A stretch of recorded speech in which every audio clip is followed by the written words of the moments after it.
Hello guys, मैं दीपक सिन्हा और आप लोग देख रहे हैं स्टडी नमः। आज हम करने जा रहे हैं लॉन्ग क्वेश्चन नंबर 1। आप सभी को मालूम है चैप्टर नंबर 5 है लोकतांत्रिक पुनरुत्थान।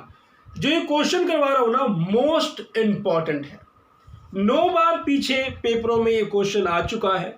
मैं इस क्वेश्चन को स्टार्ट करने से पहले आप लोगों को एक भूमिका बताना चाहता हूं कि ये मोस्ट इंपॉर्टेंट क्यों है। आप सभी को मालूम है कि 1971 में इंदिरा गांधी गरीबी हटाओ का नारा देकर सत्ता में आई। जनता से उन्होंने बहुत सारे लुभावने वादे कर डाले, लेकिन 25 जून 1975 में आपातकाल लग क्या गया? इंदिरा गांधी ने आपातकाल लगाया। तो 1971 से लेके 1975 तक जो इन्होंने कार्यक्रम किए, अपने जो कार्य किए, ऐसे क्या कार्य किए कि इनको आपातकाल लगाना पड़ गया? या ये दोषारोपण कर रही है विपक्षी पार्टी को कि विपक्षी पार्टी के कारण मुझे आपातकाल लगाना पड़ा। तो हमें ये जानना है कि ये आपातकाल 1975 में जो लगा, वो लगा क्यों? इंदिरा गांधी ने क्यों लगाया भारत में 1975, 25 जून 1975 को आपातकाल? ये क्वेश्चन मोस्ट इंपॉर्टेंट हो जाता है आपके इस चैप्टर के अंदर। पहले जान लीजिए कि ये क्वेश्चन कितनी बार एग्जाम में आया हुआ है, तो ध्यान से समझिएगा। 2009 में, 2011, 2013, 2016, 2018 और 2020 में ये क्वेश्चन बार बार पूछा गया है। और अब मैं आप लोगों को कराने जा रहा हूं, मेरी बात को अब ध्यान से समझिएगा। पहले क्वेश्चन सुन लीजिए। क्या है पूछने का तरीका? एग्जामिनर का कुछ भी हो सकता है, वो किसी भी तरीके से आप लोगों से पूछ सकता है, क्योंकि वो स्टूडेंट के माइंड को चेक करेगा कि स्टूडेंट उस बात को पकड़ पाता है या नहीं। सिंपल इसमें एक क्वेश्चन दिया हुआ है जो मैं बोल देता हूं आप लोगों को। 1975 में आपातकाल घोषित किए जाने के किन्हीं 3 प्रमुख कारणों का वर्णन कीजिए। कि 1975 में जो आपातकाल लगे उसके पीछे कारण क्या थे। तो ये था हमारा क्वेश्चन, सिंपल सा। अब आंसर को प्लीज सविस्तार समझिएगा। चाहे वीडियो लंबी हो जाए कोई प्रॉब्लम नहीं है, क्योंकि ये आंसर आपके माइंड में मेरे को सेट करना है। तो चलिए स्टार्ट करते हैं। Point number 1, word to word कराऊंगा और समझाता हुआ आगे बढ़ जाऊंगा। पॉइंट नंबर 1 कह रहा है कि सरकार को विपक्षी दल उसकी नीतियों के अनुसार शासन नहीं चलाने दे रहे थे। यानी कि जो विपक्षी दल है और सत्ता में जो बैठी हुई सरकार है, सत्ता में बैठी जो सरकार है, विपक्षी दल के कारण अपने कार्यक्रमों को सही से चला नहीं पा रही थी। ये दोष सत्ता में बैठी हुई सरकार विपक्षी दल पर लगाती है। आगे कह रही है वे बार बार, यानी कि विपक्षी दल, वे बार बार धरना प्रदर्शन, सामूहिक कार्यवाही, राष्ट्रव्यापी आंदोलन की धमकियां देकर अस्थिरता पैदा करने की कोशिश कर रहे थे। अस्थिरता पैदा करने की कोशिश कर रहे थे, जिसके कारण सरकार विकास के कार्यों पर पूरा ध्यान नहीं दे पा रही थी।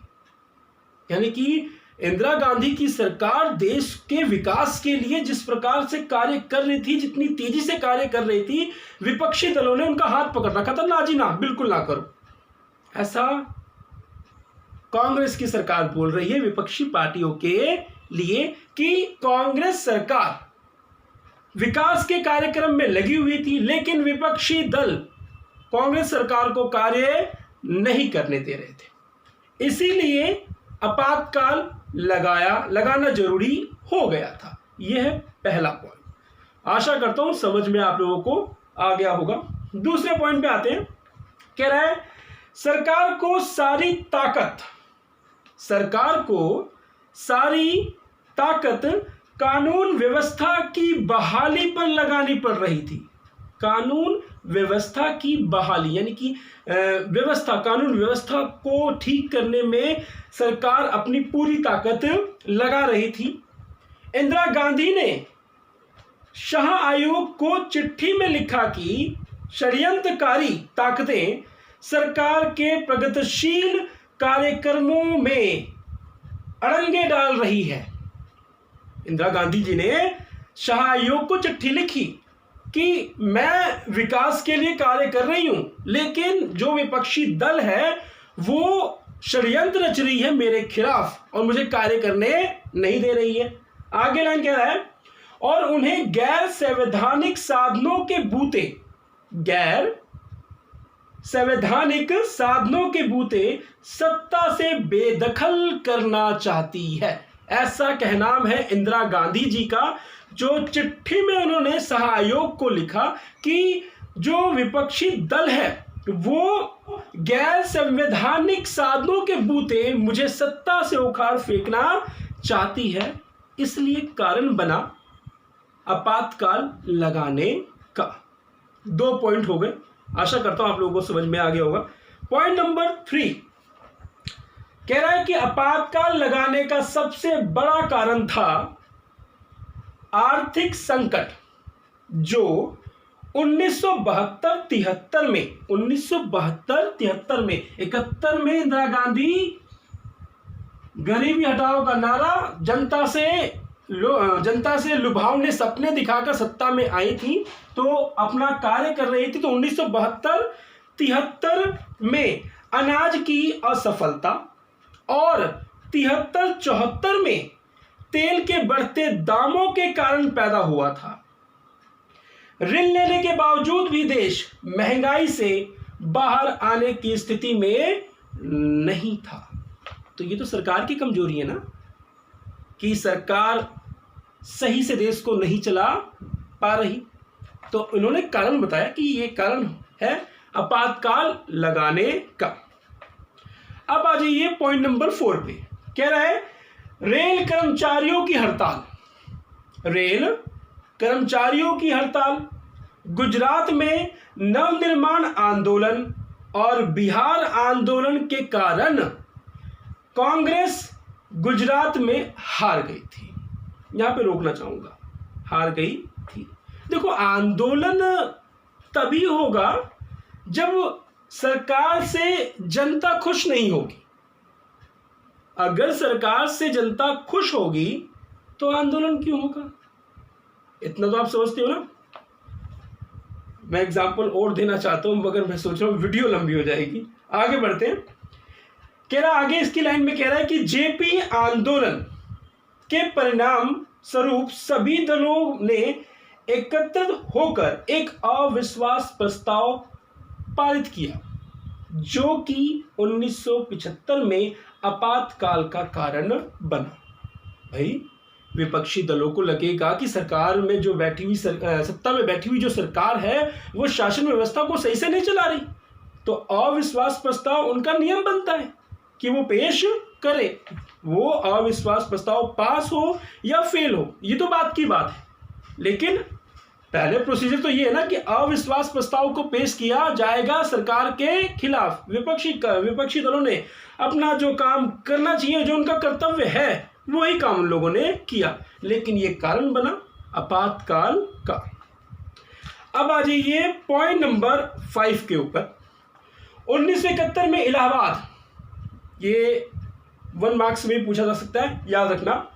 1971 में इलाहाबाद उच्च न्यायालय ने एक आज्ञा पत्र में इंदिरा गांधी के निर्वाचन को असंवैधानिक घोषित किया और उन्हें 6 साल तक चुनाव लड़ने के लिए अयोग्य घोषित कर दिया। रोक रहा हूं यहां पर। इंदिरा गांधी चाहती थी कि जो समय काल 5 साल का होता है, लोकसभा का जो समय काल 5 साल का होता है, उसको बढ़ाकर 6 साल का कर दिया जाए।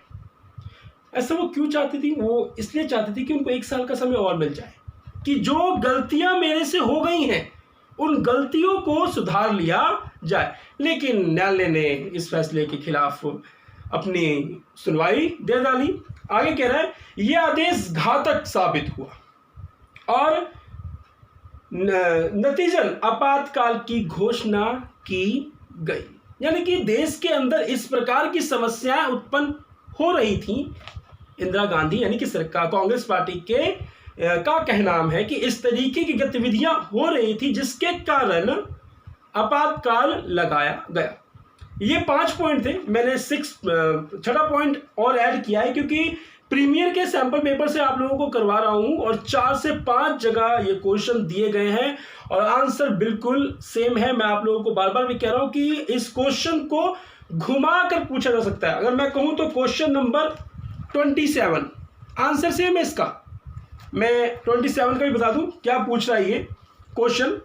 आपातकाल भारतीय राजनीति में सबसे बड़े विवादास्पद प्रकरण में से एक है, कारण बताइए। देख लो ऊपर एकदम सिंपल क्वेश्चन मैंने आप लोगों को स्टार्टिंग में बताया, नीचे वर्ड को एग्जामिनर ने खेल दिया, बच्चा कंफ्यूज किया मैं करूं तो करूं क्या। तो ध्यान से समझना, क्वेश्चन घुमा के पूछेगा एग्जामिनर, आंसर जो मैंने अभी बताया ना यही होगा। इसमें 6 पॉइंट मैंने और ऐड कर रखा है, प्लीज दूसरे क्वेश्चन में से उसको भी आप लोग सुन लीजिए। हाँ देख लीजिए, मैंने 6 पॉइंट बना रखा है इसको। कह रहा है 6 पॉइंट इसमें ऐड कर लेना जो मेरे आंसर मैंने जो आप लोगों को करवाया। कह रहा है कि इस प्रकार सरकार के अनुसार देश के समक्ष एकता का खतरा था। ओए होए, सरकार के खिलाफ एकता का खतरा था, यानी कि बिखर जाएगा सब कुछ, सरकार को ऐसा लगने लगा। ऐसी परिस्थितियों में सरकार ने आवश्यक कार्यवाही के लिए राष्ट्रपति से आपातकाल लगाने की सिफारिश कर दी, जिस पर राष्ट्रपति ने हस्ताक्षर कर दिए और आपातकाल की घोषणा हो गई। तो पॉइंट नंबर 6, इसमें 1 मार्क्स का एक क्वेश्चन जबरदस्त बन सकता है कि आपातकाल के दौरान राष्ट्रपति कौन थे। ये 1 मार्क्स का बन सकता है क्वेश्चन, इंटरेस्टिंग। तो आप लोग कमेंट बॉक्स में मुझे बताओ कि आपातकाल के दौरान भारत के राष्ट्रपति कौन थे। तो ये क्वेश्चन नंबर 1 था। मैं इस चैप्टर के और भी क्वेश्चंस आप लोगों के सामने लेके आऊंगा। आशा करता हूं कि जो मैं समझाना चाहता था आप लोग समझ गए होंगे कि किस तरीके से इंदिरा गांधी की सरकार आपातकाल लगाने के लिए जो कारण दे रहे थे वो क्या थे। आगे क्वेश्चन इसी से कनेक्टिविटी के साथ ही लेके आऊंगा और आशा करूंगा कि वो भी आप लोगों को अच्छे से समझा दूं। तो प्लीज़ गाइस, अगर मेरी वीडियो आप लोगों को अच्छी लग रही है और मेरे समझाने का तरीका अच्छा लग रहा है तो प्लीज़ अपने यार दोस्तों में शेयर इसको जरूर करो। तो मिलते हैं नेक्स्ट वीडियो में। अपना और अपने परिवार का ध्यान रखें। जय हिंद, जय भारत।